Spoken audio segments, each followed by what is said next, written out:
Alors, vous pouvez tourner dans le psaume 67 ce matin, on va lire ça ensemble.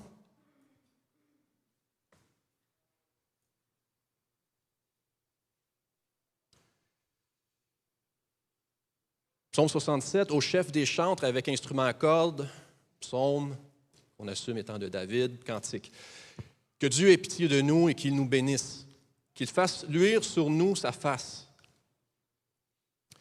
afin que l'on connaisse sur la terre ta voix et parmi toutes les nations ton salut. Les peuples te louent, ô Dieu, tous les peuples te louent.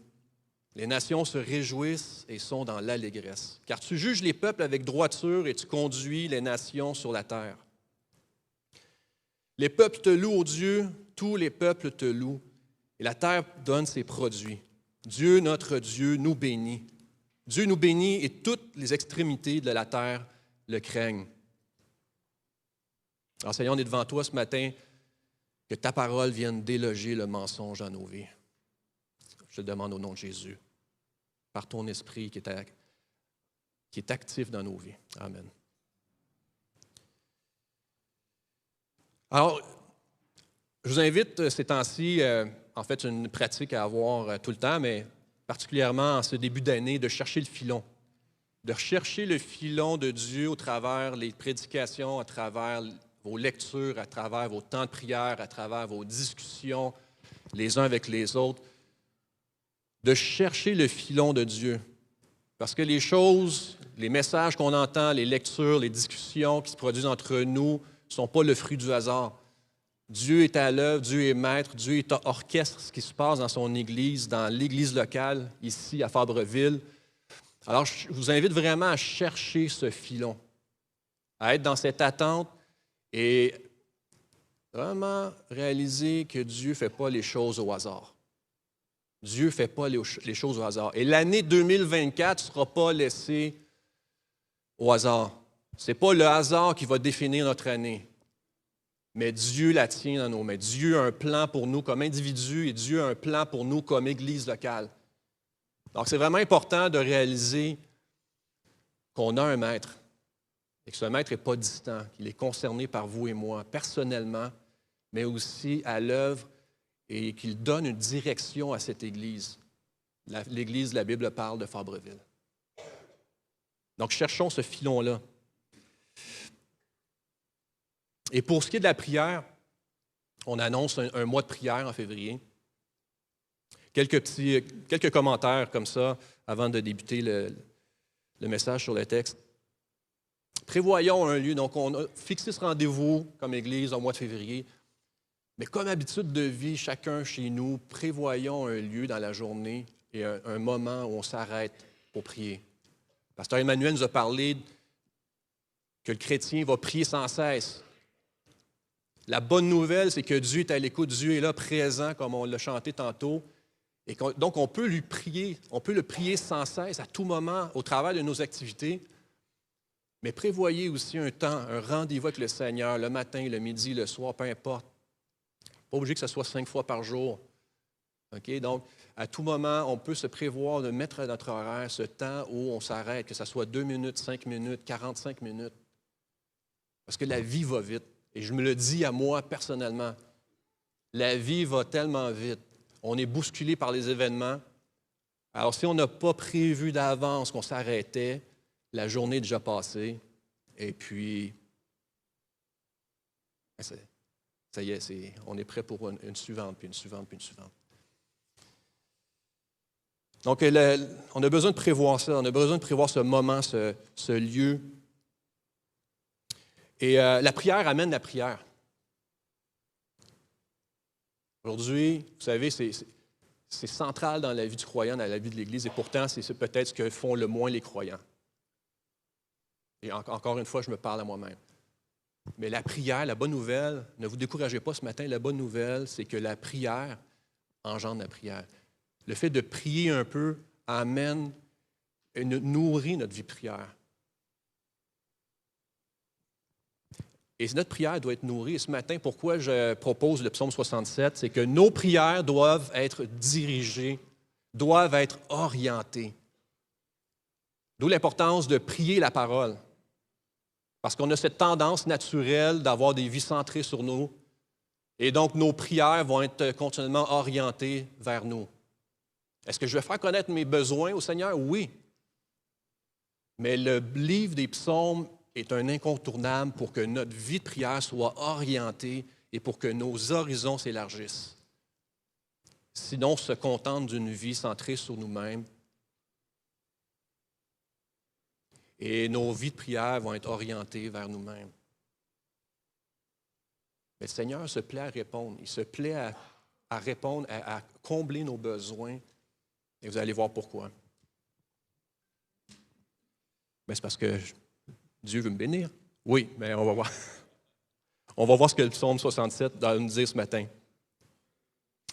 Et cette vie qui est nourrie, qui est orientée par la parole, par les psaumes, va amener une ouverture sur une toute autre dimension de la marche avec Dieu. On a tous soif. Qui, comme chrétien, n'a pas soif de cette intimité? Hein? Même dans nos relations entre nous. Bon, il y a certaines relations qui sont superficielles, puis on ne peut pas être proche de tous. Mais les gens desquels on est le plus proche, il n'y a rien de plus difficile que d'avoir des relations qui demeurent superficielles avec les gens qui nous sont proches. Avec le Seigneur, c'est la même chose. Le Seigneur nous appelle à développer cette intimité qui passe par la prière. Je vous apprends rien de nouveau ce matin, mais je veux juste rappeler ce point-là. Parce que, pourquoi je parle d'une dimension tout autre qui passe par la prière, c'est que ça nous permet de méditer. Donc, méditer qui est de repasser sa parole, en plus de lui faire connaître nos besoins, de lui amener nos supplications, nos questions, mais c'est aussi le temps de se laisser sonder par Dieu. C'est de s'approprier la parole et puis de voir où je me situe. C'est de lui confier toute ma vie, c'est de déposer à ses pieds ce que je suis, mes projets, mes plans, ma compréhension, ce que j'ai compris de lui. Dans la prière, le Seigneur vient réajuster. Il y a cet échange avec lui. Je suis à l'écoute, mais en même temps, il y a ce dialogue avec lui. Et c'est sûr que ce n'est pas valorisé. Parce que quelle étiquette on met sur la prière en 2024? Quelle étiquette qu'on met? Ce n'est pas... Parce que l'étiquette que je vois, c'est n'a pas d'effet, n'a aucun impact. Il faut faire avancer les choses. Pas de temps à perdre dans la prière. J'ai rencontré un homme une fois qui disait, moi, j'ai déménagé à Montréal. Okay, c'est un gars de Rivière-du-Loup. Que Dieu bénisse les gens de Rivière-du-Loup. Il dit, moi, je déménage à Montréal parce que je veux que les choses opèrent. Je veux vivre dans une grande ville, je veux que les choses opèrent. Il y avait une business et puis il fallait qu'il aille plus loin, plus loin, plus loin.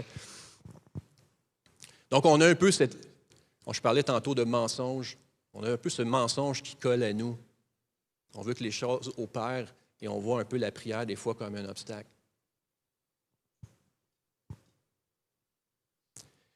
Mais dans la prière, on va laisser Dieu nous imprégner de sa vision. Dans la prière, on laisse Dieu nous imprégner de sa vision. Alors, le psaume qu'on vient de lire, psaume 67, vous serez d'accord avec moi que c'est un psaume qu'on peut appeler un psaume missionnaire.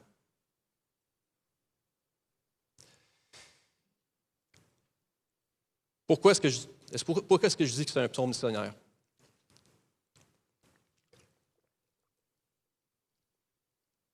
D'abord, au verset 2, David va reprendre un peu la bénédiction d'Aaron qu'on retrouve dans Nombre 6, versets 24 à 26.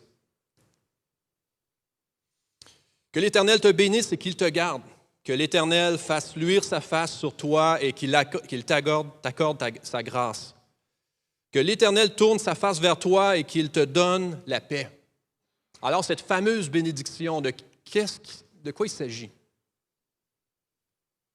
Quand on fait appel à la bénédiction de Dieu, de quoi il s'agit? Bien, si on s'attarde sur ce passage-là, on voit que la bénédiction, qui est l'hébreu barak, comporte une protection, la faveur de Dieu. Donc, que Dieu te garde, qu'il fasse luire sa face sur toi, la faveur, ça nous parle de la faveur de Dieu. sa grâce, son soutien et la paix. Protection, faveur, grâce, soutien et paix. C'est le genre de bénédiction. C'est de cette façon que Dieu nous bénit par sa présence. Et cet aspect de faire briller sa face, on le retrouve à plusieurs endroits dans les psaumes. C'est une expression courante. Juste dans le psaume 80, 3 fois, on va retrouver cette expression où ça nous est rappelé qu'on a la faveur de Dieu. Dieu fait luire sa face sur ses enfants. Nous avons, c'est un fait, nous avons sa faveur. Et maintenant, on dirait que David est en train de prier, « Seigneur, comme tu l'as promis, comme tu l'as déclaré, agis envers nous selon la faveur qu'on a de toi, selon ta faveur, selon ta grâce. » Alors, ça nous rappelle en même temps, cette prière, qu'on dépend pour toute chose, on dépend de sa grâce. Et peut-être qu'on devrait repenser à ce que Dieu entend par bénédiction. Et c'est ce que le psaume ici, 67, fait. Il nous amène à repenser un peu de quoi il s'agit quand on dit que Dieu nous bénit. Qu'est-ce qu'on entend quand on souhaite aux gens que Dieu te bénisse? Qu'est-ce qu'on souhaite au fond de nous-mêmes quand on demande au Seigneur de nous bénir?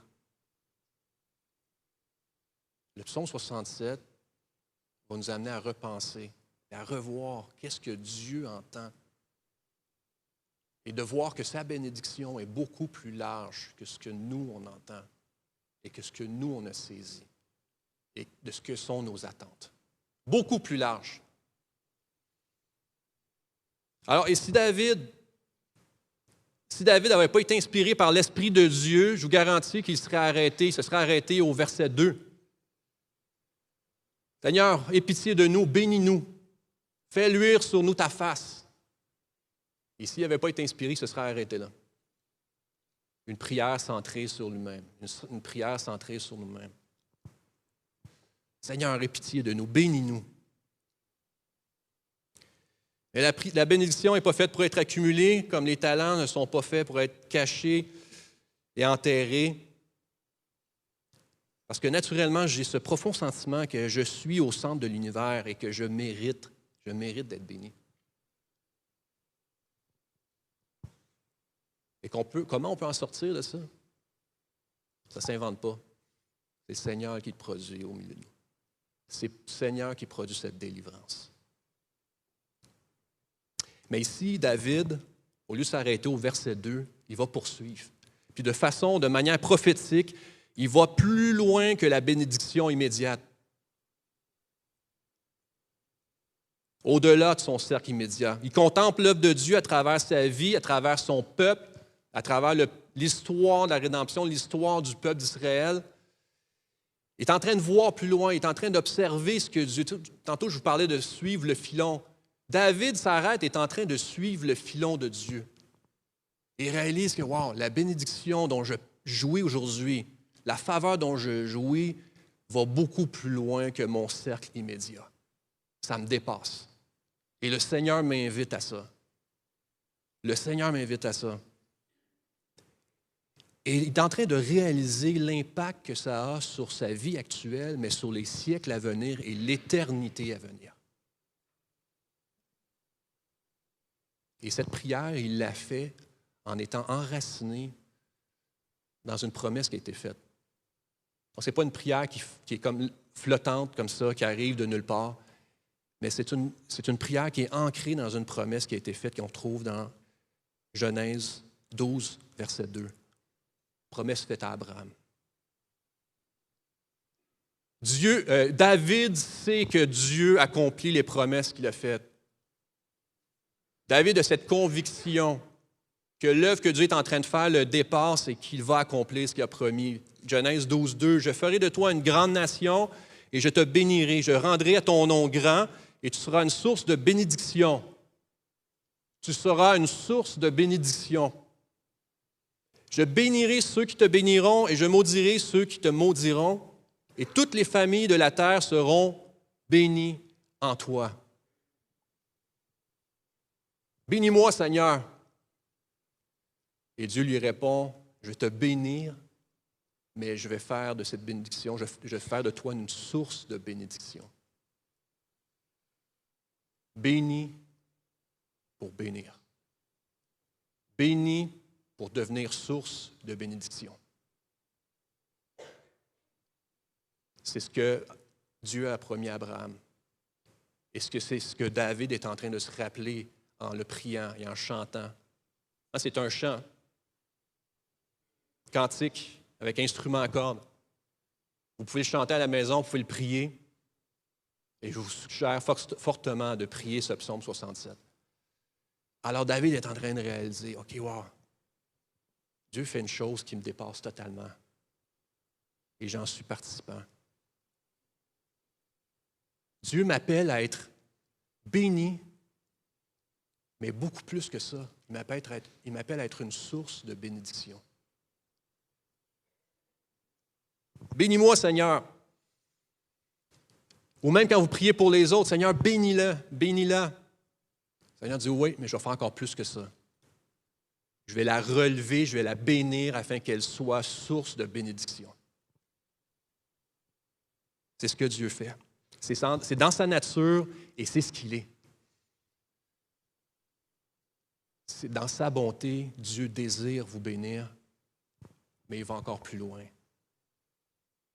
Son plan pour vos vies, c'est de faire de vous une source de bénédiction. C'est dans sa nature. Exode 34, 6 et 7. « Et l'Éternel passa devant lui et s'écria, « L'Éternel, l'Éternel, Dieu miséricordieux et compatissant, lent à la colère, riche en bonté et en fidélité, qui conserve son amour jusqu'à 1000 générations, qui pardonne l'iniquité, la rébellion et le péché, mais qui ne tient point le coupable pour innocent, et qui punit l'iniquité des pères sur les enfants et sur les enfants des enfants, jusqu'à la 3e et à la 4e génération. » Donc, on a cette tension aussi qui est expliquée, dont on voit le dénouement à la croix. Dieu qui sauve tout en demeurant juste. Miséricordieux, compatissant, lent à la colère, riche en bonté, qui se plaît à bénir et à faire de son Église une source de bénédiction. Et la bénédiction d'Abraham a trouvé son accomplissement, comme je viens de dire, en Jésus-Christ. Galates 3, 13, 14. Béni pour bénir. Laissez-moi vous parler à travers le psaume 67 de la vision de Dieu. La vision de Dieu. Qu'est-ce que Dieu vise? Qu'est-ce que Dieu vise pour les 10 prochaines années? Les 100 prochaines années? Les 1 million de prochaines années? Qu'est-ce que Dieu vise? Qu'est-ce que son énoncé de vision? En passant, ça n'a pas changé. C'est la même que depuis toute éternité. Okay? Donc, Dieu ne s'assoit pas chaque année pour revoir sa vision puis établir une nouvelle mission pour réajuster le tir. Il a la même vision et il a les moyens pour amener à terme sa vision.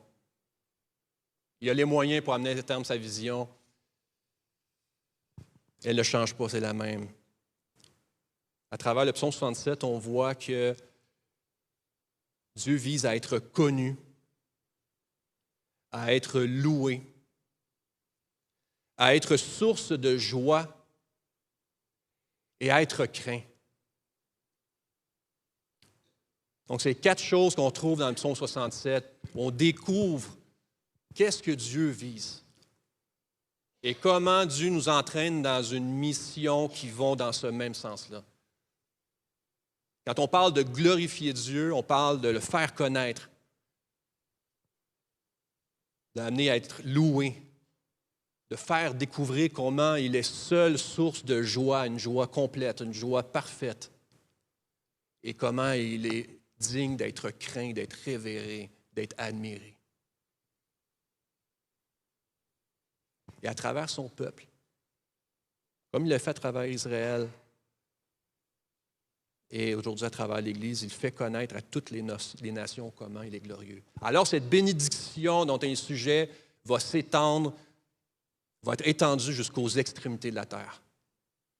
C'est de ce dont le psaume parle. Étendre la bénédiction dont l'Église jouit jusqu'aux extrémités de la terre. Le salut annoncé comme la porte d'entrée, il n'y en a qu'une, c'est Jésus-Christ.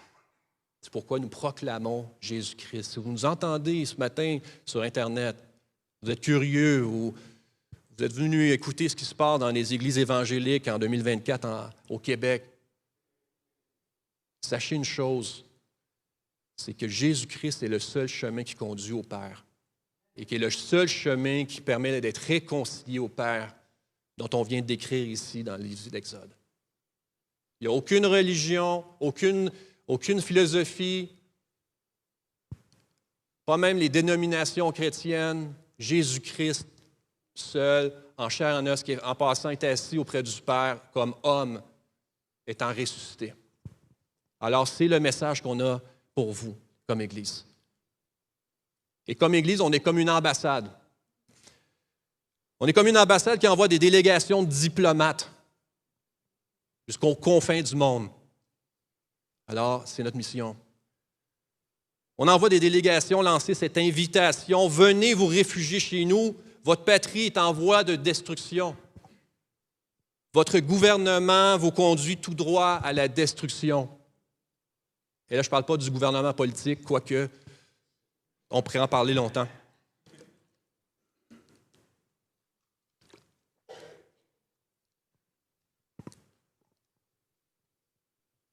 L'esprit du mal règne sur ce monde, mais Dieu n'a pas dit son dernier mot.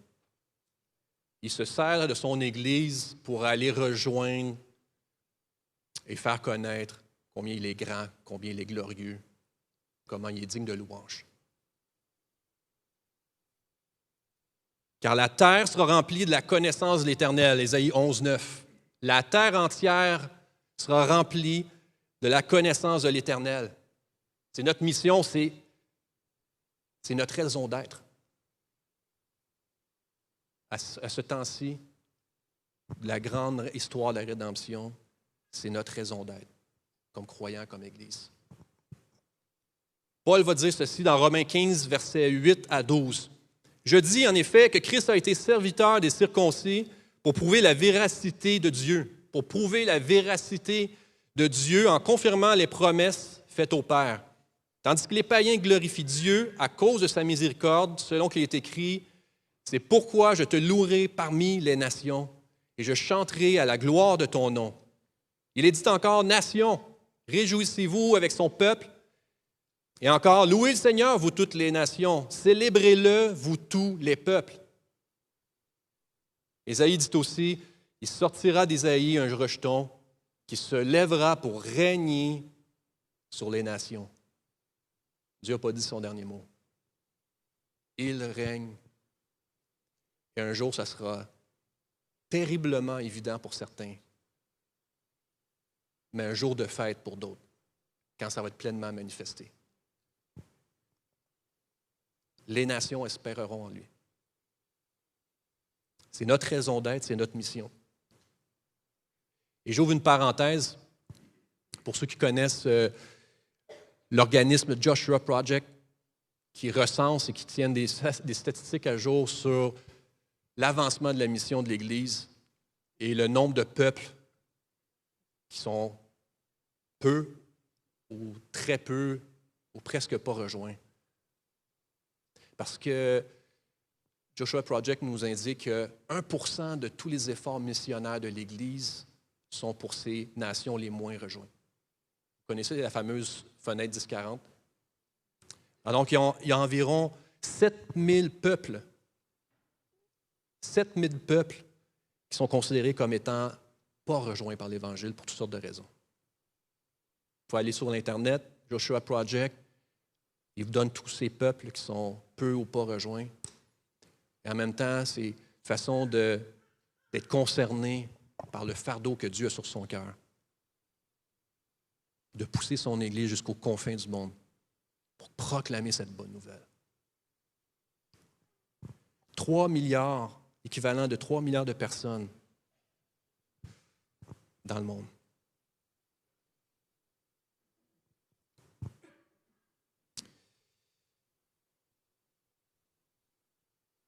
Les peuples te louent, Dieu. Tous les peuples te louent. La terre donne ses produits. Dieu, notre Dieu, nous bénit. Dieu nous bénit et toutes les extrémités de la terre le craignent. C'est comme si David parle de la bénédiction qui le concerne personnellement, directement, mais rapidement se tourne vers cette vision que Dieu a, de faire connaître son nom à toute nation, tout peuple, toute langue. Il revient à la fin vers la bénédiction qui le concerne, encore une fois, mais rapidement, son regard se tourne à nouveau vers les extrémités de la terre, afin qu'eux aussi, à leur tour, craignent le Seigneur, qu'ils puissent le connaître, qu'ils puissent connaître cette délivrance, avoir cette espérance.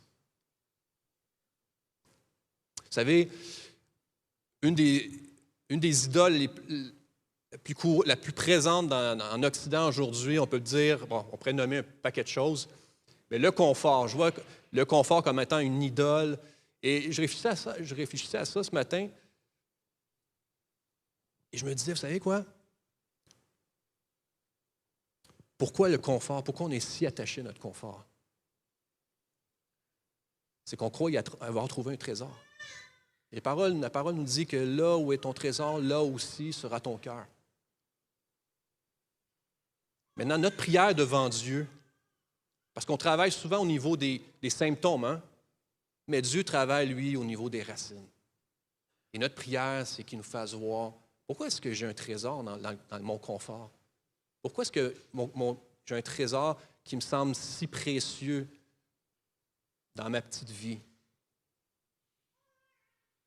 Et lui, il nous ouvre les yeux. Et au début, quand je lui demandais de faire tomber le mensonge, c'est qu'il est le seul qui puisse travailler au niveau de la racine, puis amener une complète délivrance. Pourquoi est-ce que David, vers la fin du psaume, vient nous parler des fruits de la terre? Je vais vous proposer quelque chose. Dans le contexte de psaume 67, où on dit que David, d'une façon prophétique, voit plus loin que son cercle restreint, que sa petite vie. Le fait qu'il soit mention de l'abondance des récoltes à cet endroit, dans ce psaume, est-ce que David ne serait pas encore en train de voir plus loin que sa richesse personnelle? Plus loin que de jouir dans l'immédiat d'une bénédiction de Dieu pour lui-même? Dans ce contexte du psaume 67, moi je propose et je suggère qu'il y a une corrélation avec les nations vers lesquelles doit s'étendre notre bénédiction, en passant par notre voisin, notre prochain, vers notre quartier, vers les partenariats avec les différentes églises, les différentes initiatives missionnaires. Il y a une corrélation entre ce verset 7 qui dit que la terre donne ses produits, Dieu, notre Dieu, nous bénit, et tout de suite, il continue au verset 8, Dieu nous bénit et toutes les extrémités de la terre le craignent. L'Église n'a jamais connu une aussi grande abondance.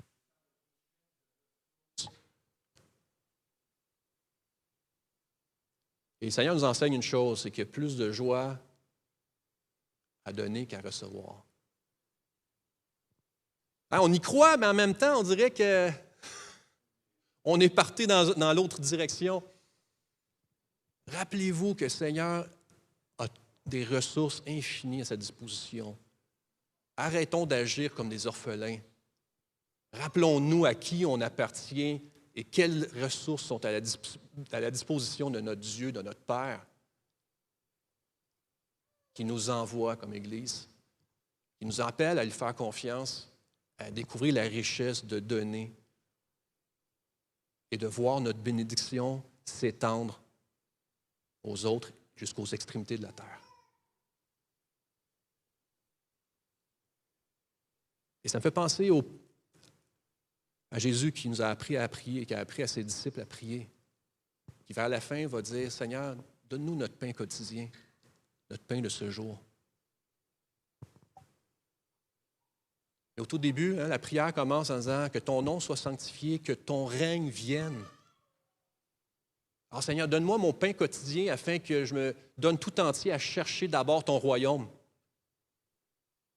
afin que je me donne tout entier à chercher à ce que ton règne vienne dans ma vie.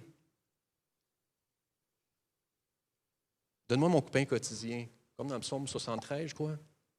Que j'en ai pas trop, mais que j'en manque pas non plus, afin que je puisse te servir librement.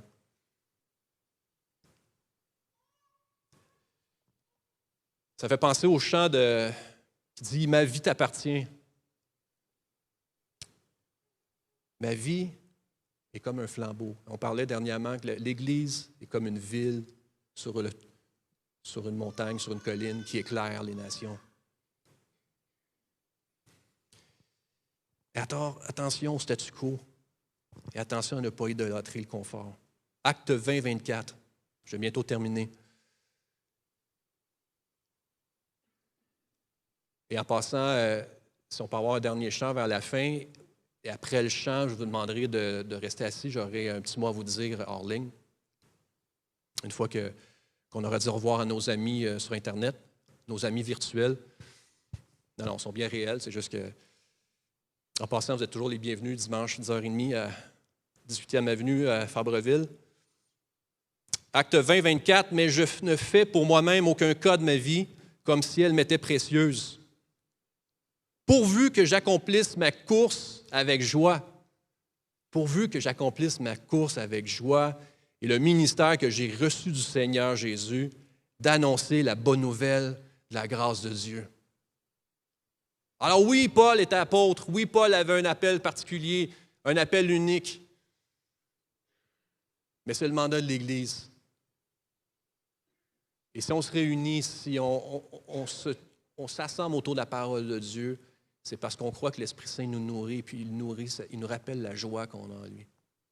Parce que, vous savez, en début du psaume, on voyait que Dieu fait luire sa face sur nous. On a toute sa faveur. Maintenant, est-ce que je marche en fonction de ce fait? Est-ce qu'il y a des choses peut-être dans ma vie qui voilent le fait que Dieu fait luire son visage sur moi? Débarrassons-nous de ces choses-là, afin qu'on puisse vraiment marcher en fonction du fait que son visage luit sur nous. On a toute sa faveur. Une vie comblée est une vie entièrement soumise à Jésus. Oubliez tout ce que le monde vous dit. Oubliez tout le reste. Une vie comblée, c'est une vie entièrement soumise au Seigneur Jésus.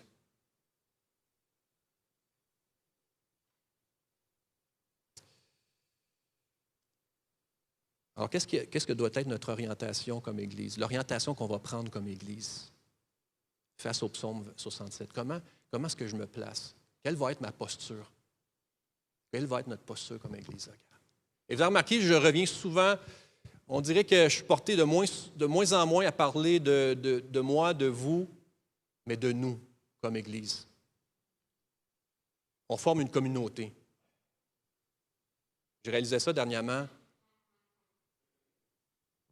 Et ce n'est pas pour rien.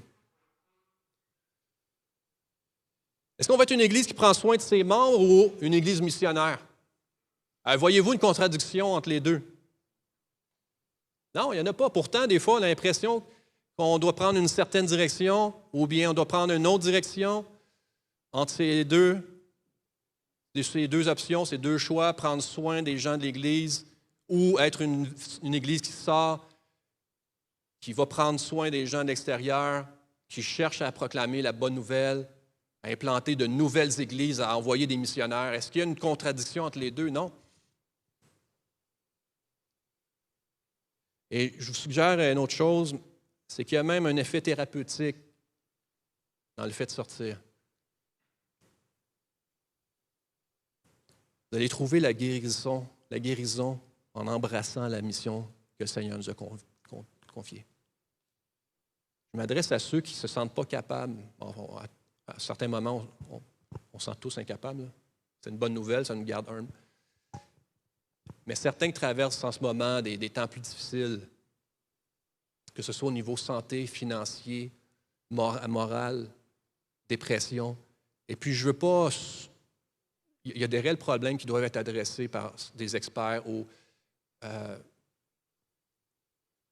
Mais on a quand même cette tendance à vouloir se retourner sur nous-mêmes jusqu'à temps qu'on ait toutes les conditions gagnantes pour marcher avec Dieu. Et ça, c'est un mensonge.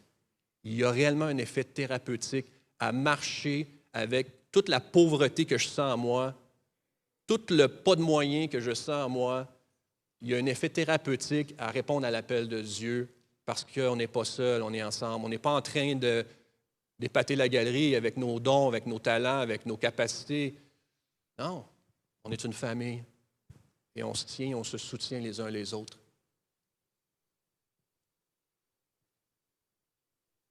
Et on va trouver la guérison en embrassant cette mission de l'Église. Alors, c'est un psaume à prier si les musiciens peuvent s'approcher. Il y a réellement une leçon à tirer de ce psaume 67. Et c'est réellement un psaume qui va réorienter notre vie de prière, j'en suis convaincu. Donc, c'est à lire, c'est à prier, afin que notre bénédiction, que la connaissance qu'on a de la grâce de Dieu s'étende jusqu'aux extrémités de la terre. Et le mois de prière et toutes les initiatives de prière, donc on a ces moments, ces rendez-vous, et on a aussi la routine, entre guillemets, de prière. Je vous invite à redécouvrir un certain aspect de la prière qui est de chercher la face de Dieu. Donc, on va rendre grâce au Seigneur, on va faire des supplications, on va lui faire connaître nos besoins. Mais rappelons-nous que la prière, c'est aussi un lieu où on cherche la face de Dieu. Où on cherche une direction pour nos vies. Pas simplement pour un projet particulier ou pour une... Non, dans la folie de nos vies, dans le rythme effréné de nos vies, on veut s'arrêter puis continuellement lui déposer à ses pieds notre horaire, notre budget, notre agenda. Cherchons ensemble la face de Dieu. Il est fidèle pour se révéler à nous. Il est fidèle pour nous donner une direction. Il est fidèle pour nous découvrir cette dimension d'une Église qui prie. J'ai un livre ici qui va être mon livre pour février. Si je vous en parle, c'est juste si jamais vous cherchez quelque chose à lire. A Praying Church, qui n'est pas disponible en français. Malheureusement, il est sorti l'année dernière. Tu l'as acheté? Non, OK. Ah, ce n'est pas l'anglais. Malheureusement, il a été édité l'année dernière. A Praying Church, Becoming a People of Hope in a Discouraging World, de Paul Miller. Et avec un... Comment on dit ça, là, quand une personne écrit la préface par l'auteur de Doux et humble de cœur. Hein? Donc, l'auteur du livre. Ouais, Dane Ortlund qui a écrit la préface. A Praying Church. Je lance ça comme ça.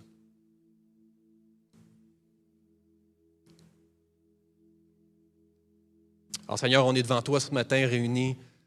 Merci de parler à nos cœurs. Merci de te faire connaître et d'étendre cette bénédiction au quartier, à la francophonie, jusqu'aux extrémités du monde, Seigneur. Afin que toute nation, tout peuple, toute langue, puisse venir à te connaître, à te louer, à trouver source de joie en toi et à te craindre, Seigneur. Fait que merci, mon Dieu. On est tellement reconnaissants. Merci, mon Dieu. Amen.